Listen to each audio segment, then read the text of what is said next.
కొననాలుకకి మందు పెడితే ఉండనాలిక ఊడినట్టుగా మారింది. రోగం నయ్యమ్మవుడు పక్కన పెడితే కొత్త రోగాలతో ఇంటికి పోగా తప్పేటో లేదు ఇక్కడి పరిస్థితి. ఒక పక్క ప్రభుత్వ అధికారులేమో సీజనల్ వ్యాధుల పట్ల జాగ్రత్తలు పాటించాలని ప్రజలకి చెబుతుంటే, ఏదో ఒక సమస్య ఉన్నదని ఆసుపత్రి వచ్చి నయం చేసుకురుడు పోయి కొత్త రోగం అంటించుకురుడు పోగా తప్పడం లేదు. దీనికి కారణం శానిటేషన్ విభాగం, కాంట్రాక్టర్ లేదా పని చేస్తున్న సిబ్బంది వైఫల్యమా అనేది అంతుచిక్కడం లేదు.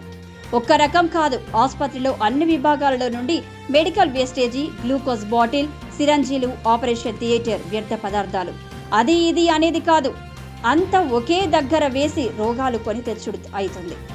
ఈ చెత్త కుప్పటి పక్కన ఉన్న గదులలో గర్భిణీ స్త్రీలు, చిన్న పిల్లలు గదులు ఉండడం, వారి పట్ల ఎంత జాగ్రత్తలు తీసుకుంటున్నారో తెలవడం లేదు. ఇకనైనా అధికారులు గాని కాంట్రాక్టర్ గాని స్పందించి ఆసుపత్రికి వచ్చే ప్రజలను రోగాల బారి నుండి కాపాడతారా, లేక రోగాలు వెంట పెట్టి ఇంటికి పంపుతారా చూడాలి.